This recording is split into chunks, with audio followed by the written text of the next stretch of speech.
Good afternoon, ladies and gentlemen. So today we are doing our second public accountability press briefing by the PS for Interior and National Administration.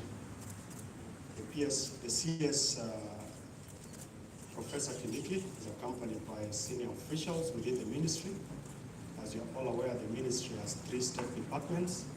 There is a State Department for Internal Security and National Administration, the State Department for Correctional Services, and the State Department for Immigration and Citizen Services. Welcome, Waziri. Thank you, PS Dr. Raymond Molo. I thought you would introduce the senior officers here, but I can do it on your behalf. Of course, you know Raymond is our PS for Internal Security and National Administration. Then we have Professor Bitok, the PS for Immigration and Citizen Services. At the moment, we are waiting for a deployment for us, PS for Correctional Services, due to the changes that were done in government about a week ago. But I also have service commanders here with me, the Deputy Inspector General of the Kenya Police Service, Douglas Kanja, the Commissioner General of Kenya Prisons Service, retired Brigadier John Warioba, and we have other senior officers. I've seen the Principal Administrative Secretary, Jega, and the Principal Administrative Secretary for the National Police Service, who is also the Accounting Officer, Banis Sialala.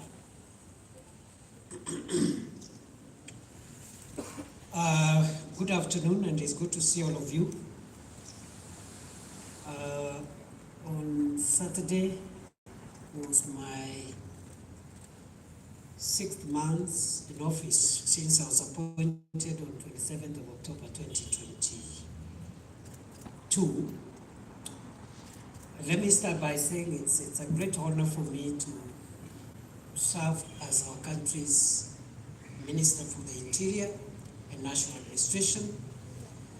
Those 6 months have been a journey like no other. Yet, as I have said, it's a great honor and privilege. And I want to thank the President for that responsibility he's bestowed on me. 100 days after I was appointed, I did make an accountability statement on behalf of all my colleagues in this ministry on what by that time we were doing, thinking and planning about improving our security as a country. And I promised on that day, which was 6th of February, that every so often we will have a chance like this, 3-4 months, to again brief the public where we are. One, it's a good practice for public officials to be accountable to the people, even without being summoned by accountability organs. It's also good for us to get feedback once we review what we're doing, to get feedback on what we could do better.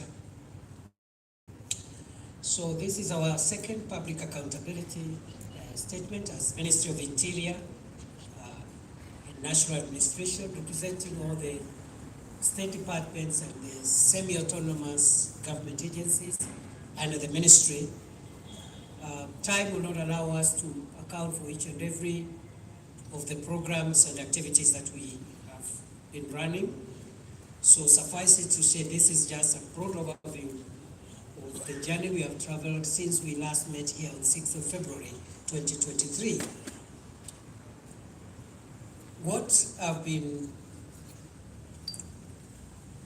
our achievements, if you ask us? Number one, during the period under review, we have completed an assessment of our country's key national security threats. We've been able to scan and map and prioritize the priorities we have if we have to move Kenya to the league of safe countries in the world, because that is our target. We want to make Kenya safe. And for that to happen, there are things that must be done, including reducing the incidence of crime, but also building public trust and confidence in the organs of national security as we go along. So we thought, between February and now, we thought it's important for us to look at the risks and threats that we continue to face as a country and give them priority. And once we've finished that assessment, and it was carefully done with the support of experts and stakeholders, we have been able to conclude that among the security challenges we have 5 major priority national security priorities, or national security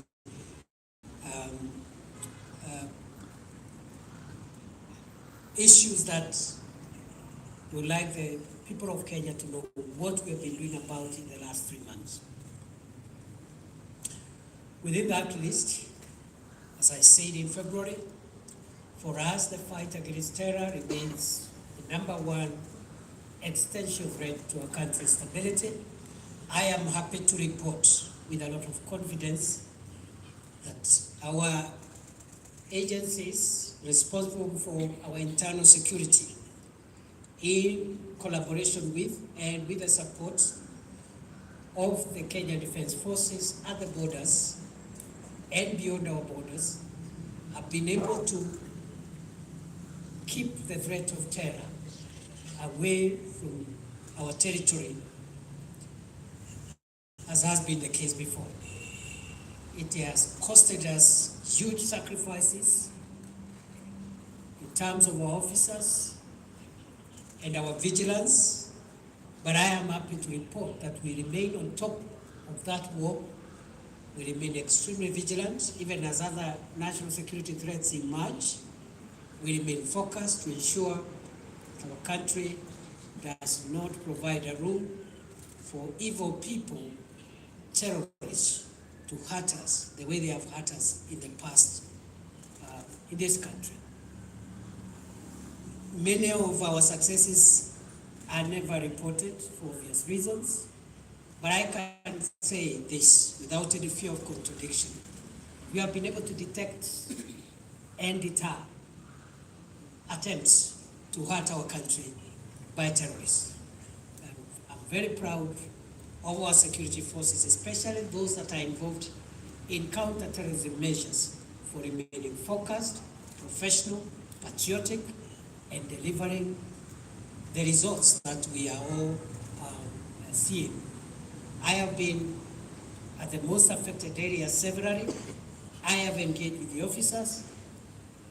We want to continue to provide leadership, all of us, together with my colleagues here, to all our officers engaged in counterterrorism, to commend them when they do a good job, to assist them, to give them moral support, to make sure that our country remains a safe country for all of us.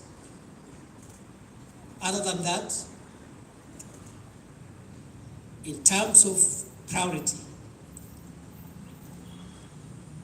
about 13 counties in our country have experienced many decades of disorder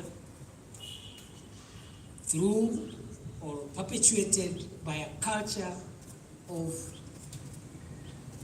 numerous illegal arms in the hands of criminals who have been using these arms to steal livestock and to perpetuate the primitive culture of banditry. I am happy to report that during the period under review, we have made sustained gains in our war against bandits and the terror that they have posed on our people. I am happy to report this is the first time that the National Police Service is in a joint operation with the Kenya Defence Forces of our country, in an operation which is led by the National Police Service with the assistance of the Kenya Defence Forces in accordance with Article 241, 3B of the Constitution. And of course the Kenya Defence Forces Act, Section 31 and 34.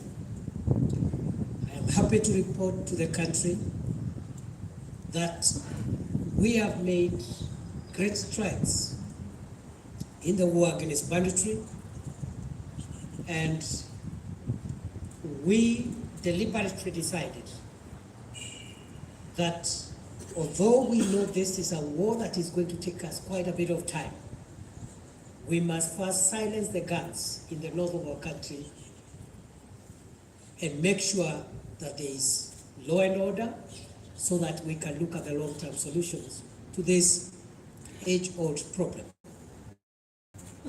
I want to commend the patriotic work done by officers of the National Police Service and the Kenya Forces in Northern Rift Valley, in the areas where the operation Maliza Uhalifu is ongoing. I have been there numerous times. I have seen the sacrifices that they continue to make every day to make sure that we keep bandits at bay. And this is a good lesson of how the organs of internal security can cooperate with organs of our defense for stabilizing and making sure that our country provides a safe environment for us and our children. I'm therefore grateful also to the other agencies who are working closely with the security agencies, including national government administration officers and all the teams that have delivered what I consider significant successes in the fight against bandits. I did promise sometimes last year, just a few weeks after I was appointed, that the Kenya Kwanza administration is going to be the administration that will completely obliterate bandits from Kenya and make them part of our history. This problem of livestock, rustling and banditry will come to an end. I also said, and I do reaffirm those words today, that 2023 is the year where, as a country, we are going to make the turning point in the fight against the primitive, barbaric, and murderous behavior of cattle rustling. For a long time, these criminals have been using some spaces within parts of our country, which are difficult terrain spaces, inaccessible, and generally uninhabited. It has, over the years, it became very difficult for security agencies to move bandits from these places. And when I made the orders that we made on 12th of March at the Malasso escarpment, we did gazette certain areas as disturbed and dangerous and requested the public, if there was at all any member of a law-abiding member of the public, to vacate those places. We were not speaking to bandits, we were speaking to any member of the public who could have been in those spaces. And because of the culture of impunity, many of these bandits thought we were playing games. And some of members of the public whom we suspect could have been family members of these criminals heeded the 24-hour notice, and therefore we did promise that any Kenyan who was legitimately affected as a result of the movement will be resettled. And therefore, in our next phase, we're going to look at if any genuine cases of displacement were caused. Our assessment is that there wasn't any displacement, because for those who have gone to these places, these are places which are not even suitable for habitation in the first place. And that's why if you hear a place where security agencies cannot be able to access, then you can imagine the kind of places we are talking about. Some are forests, like Mukogodo Forest in Laikipia. What would someone be doing living in a government forest? Others are dangerous gorges and hills. The Harambee Hills in Baringo, the Tandare Valley, the Silale Gorges in Tiati. Other dangerous escarpments, like the Malasso escarpment. You just need to go and see, the kind of terrain we are talking about.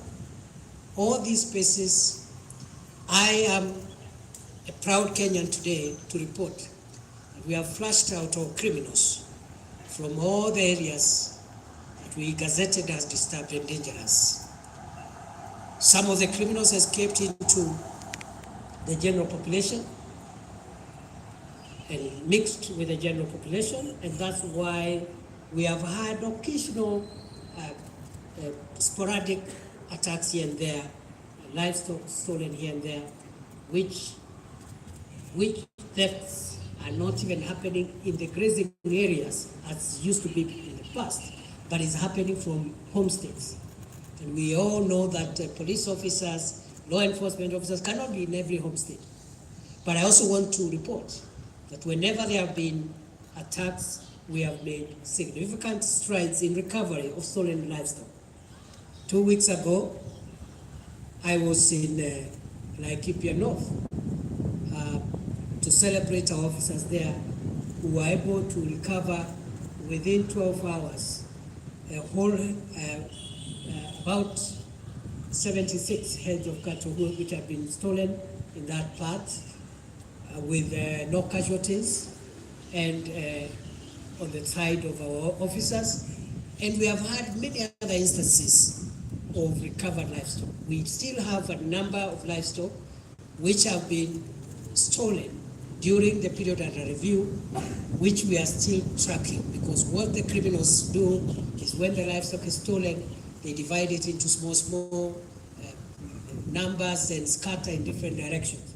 But we are tracking them. I've been to Samburu, I think 8 days ago or thereabout, and there was an incident there, and we have recovered a significant portion of the herd which was stolen there, of goat and sheep. So generally, we are on top of things. Going forward, we will dominate the spaces that I have said. We have completely flushed out bandits from them. We will make sure they will never access those areas ever again, whether there is drought or not, because sometimes they venture into those places in the pretext that that's the only place they can get pasture.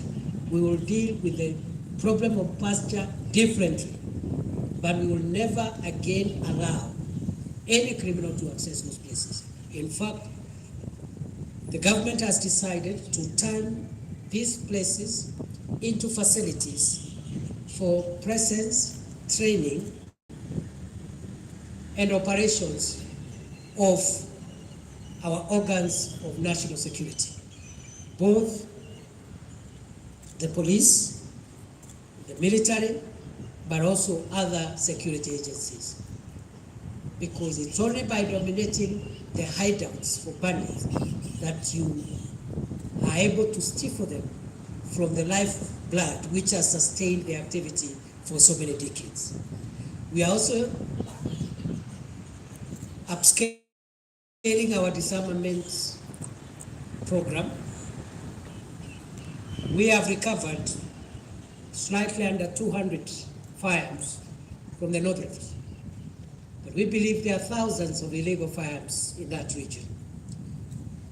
And we have restrained ourselves from forceful disarmament for a while, for strategic reasons. But I want to make it clear that any person in Kenya holding an illegal firearm must surrender that firearm to government voluntarily, or we shall recover it by use of force. No excuse will be given whatsoever, including that those firearms are used for grazing livestock. You don't need a firearm to graze livestock, you need a stick, an huntsman's stick to graze livestock. Therefore, all people who have firearms which are not lawful must surrender them voluntarily, or we will get them by force. And we will get them. I want to commend particularly Samburu County. It is leading in the number of recovered illegal arms. I want to congratulate the officers there and the leaders for supporting this government effort. But even the places where we have not recorded much surrender will acquire those weapons. It's just a matter of time. We will venture going forward to long-term solutions to northern Kenya and northern Rift Valley, because the permanent solution is to provide water points for animals to avoid unnecessary migration. But we are also going to open up the north of our country with infrastructure development and social amenities, roads, hospitals, water projects. And it's no longer a development issue, it's a security issue. So already a master plan for that region has been concluded, and we'll roll it out.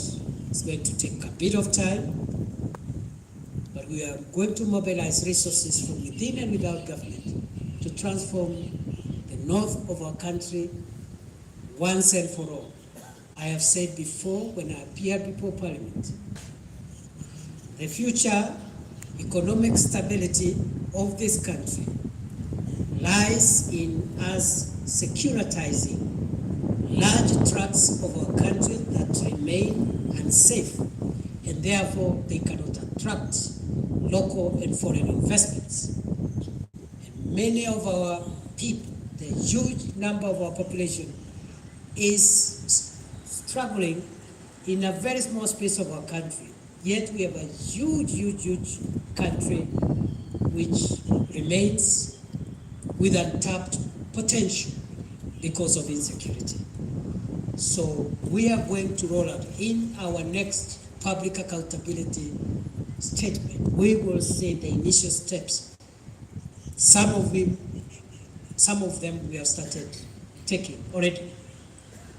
In this regard, we will utilize the labor, expertise, and equipment of our security agencies, including the National Youth Service, to reconstruct our country and to provide for livelihood support and resilience for our communities in the northern part of our country, as part of making sure the place remains safe and secure for local and foreign investments.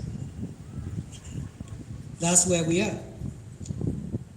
During the period under review, we have also been able to initiate war on our number 3 priority national security threat, which is the trade, manufacture, use, and abuse of illicit and toxic alcoholic drinks, narcotics, psychotropic substances, and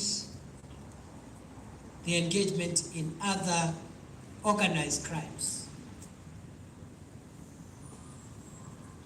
We have already done 2 regional forums. We will continue with other forums in Upper Eastern, at the coast, in Western, in Nyanza, every part of our country.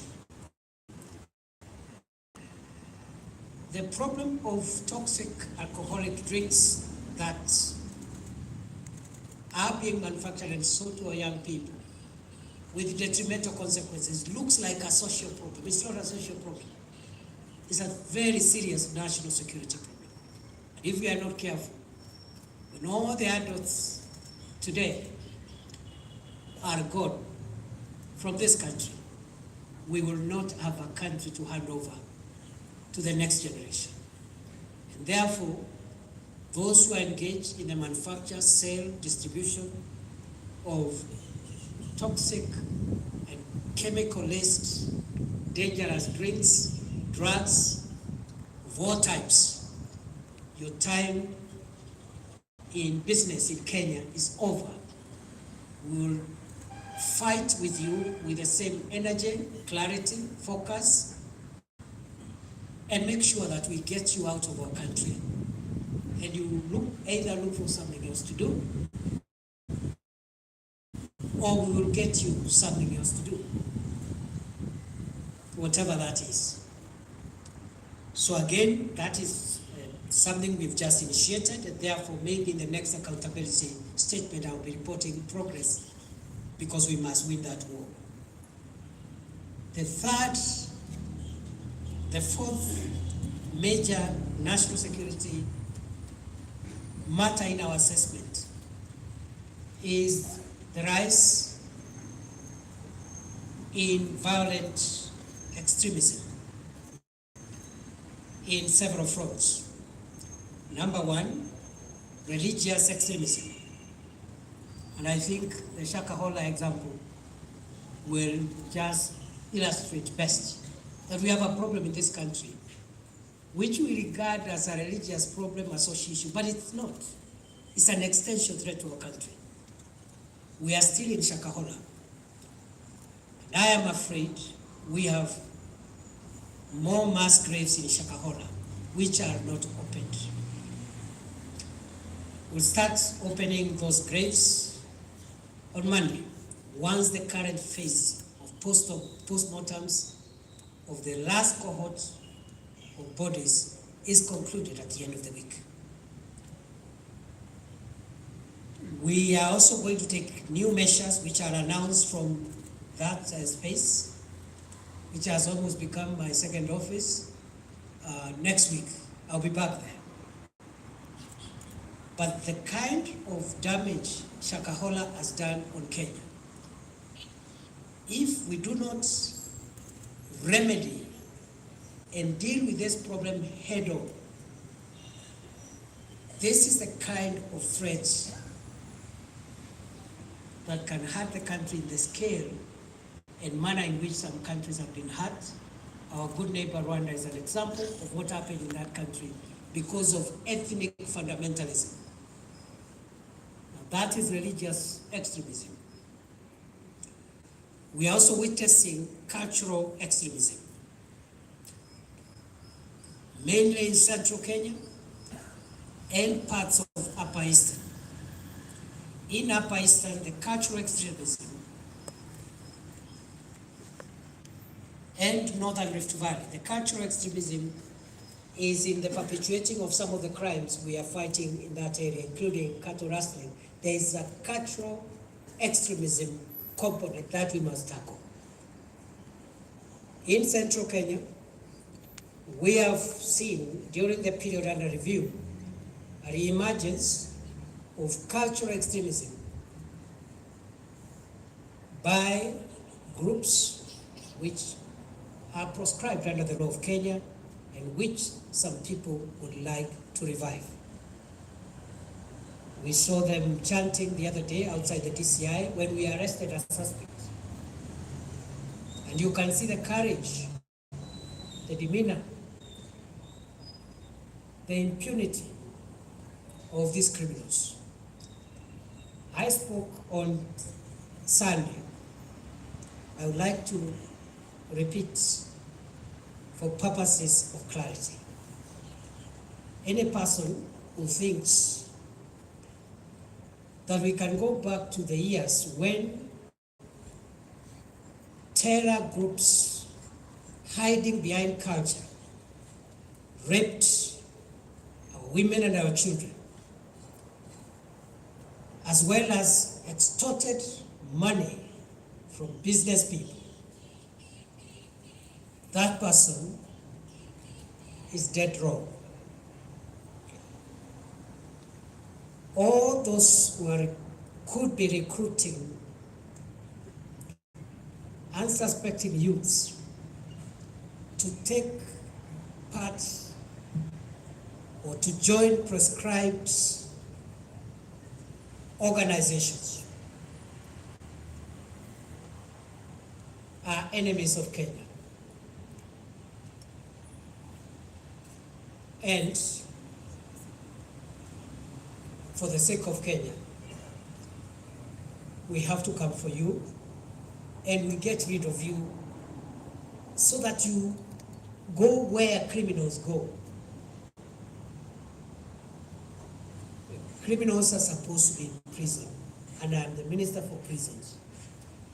As much as I want to decongest prisons, but at the same time, I have room for dangerous criminals, like the people recruiting our young boys, giving them hard drugs and cheating them, that they can fight security agencies, extort money, kill people, and commit sexual violence against the women and girls of Kenya. So there is a cultural extremism, and then religious extremism, and non-religious extremism. No amount of resistance will arrest our resolve to make sure that Shakahola never happens again on the soil of Kenya. No amount of resistance, not even by going to court and getting injunctions and having suspects freed on bail. We will use whatever method feasible as a country, because it is a shame for us, collective as a country, that Shakahola happened. By allowing Shakahola to pass like that, we will have failed future generations. And therefore, all those priests, pastors, monks, rabbis, imams, and all other religious people who could be involved in criminal activities and are hiding behind the Holy Scriptures, that the use of Holy Scriptures will not save you from the jaws of justice. When we are done with MATIANG'I and his perpetrators, we will have you as the next example. And I can report we are actively investigating a number of extremists, leaders of groups purporting to be religious groups, but who are engaging in serious crimes against humanity, including sexual violence, slavery, torture, and inhumane and degrading treatment. No religion, no scripture, no legal provision will save you from accountability and justice. We will not fear you because you are invoking the name of God. We are all human, and we all know God in our own ways. So we are not going to allow you perpetuate crimes and hide behind scripture. And fundamentalism and extremism is not a reserve of a particular religion.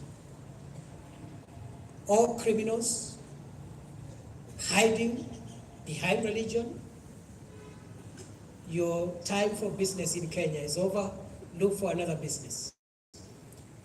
People manipulating believers and faithfuls, robbing them their property, indoctrinating them, radicalizing them. And when we ask questions, they wave some doctrine. As you're aware, we have established a task force, and the commission of inquiry has been established.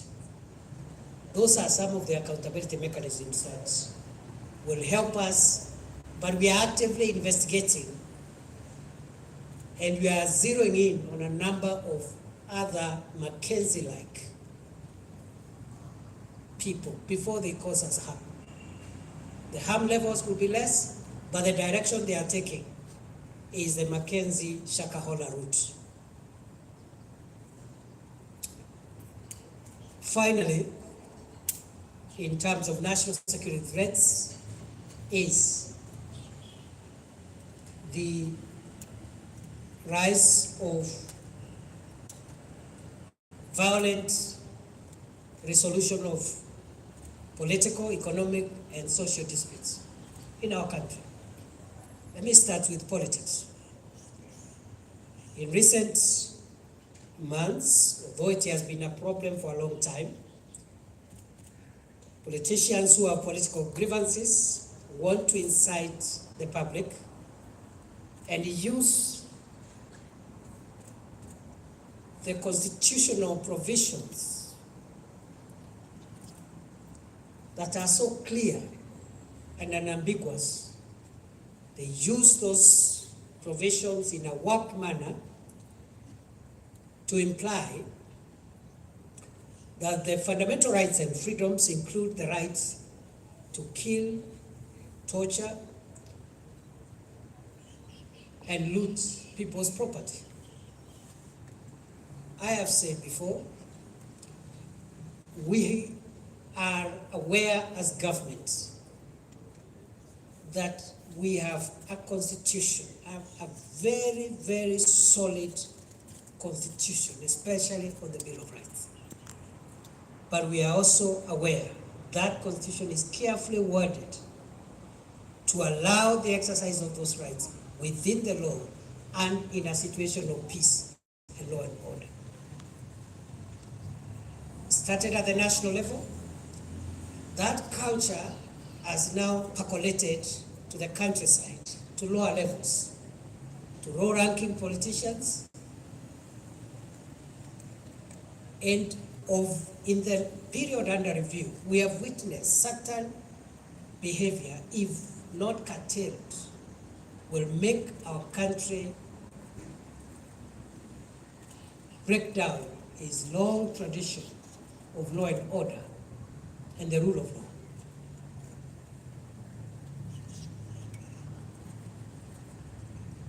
Last month,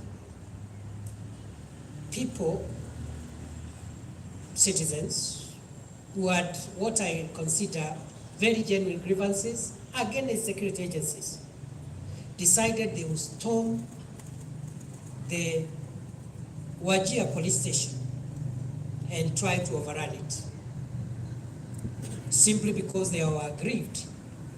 And as I have said, I think the complaints were justified. Last week,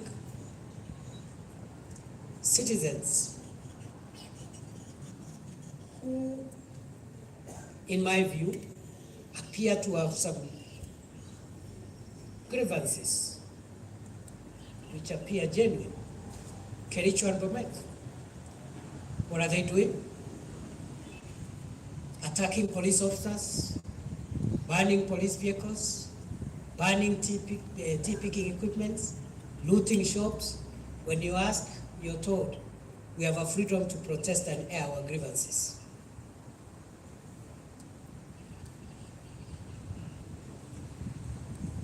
I have just returned from Isebania, where over the weekend last weekend.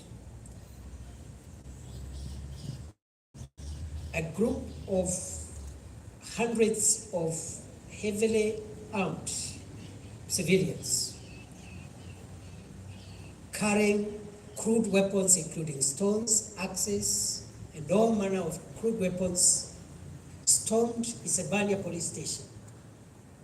Again, on the basis of what appeared to be very genuine grievances. Highly organized, highly facilitated group of civilians and citizens attacked a police station, attempted to overrun the police station, attempted to break into the armory and steal firearms, attempted to free persons who were in lawful custody. I am from that border town now this morning, and I have made it very clear that first we will take accountability as security agencies that when we do not deliver our services, or some of our officers are engaged in corruption, or they are engaged in harassing wananchi, we are going to take action against those officers. And I have said to the community there, and all other affected areas where these grievances are emerging, I have said this government will side with the public, even when public officers appear to have violated their oath of office and broken the law. We will side with the public. And we are willing, the government will part ways with any public officer who misuses their authority for the sake of our country. And going forward, it will not be enough to transfer public officers whose conduct has clearly gone outside the services they are going to provide, and the public confidence has been lost, because transferring such an officer is transferring a problem from one place in this country to another place in this country. So we'll find ways of dealing with that. But I have made it very clear today, and I repeat here, it doesn't matter the nature of the grievances we may have. We must decide as a country to resolve our grievances, be they political, historical, security grievances, administrative grievances. We must resolve them within the law, peacefully, and within the structures established under our Constitution and the laws of our country. We will not allow members of the public to use the excuse that they are aggrieved to storm security facilities and try to undermine the facilities that differentiate our country from countries which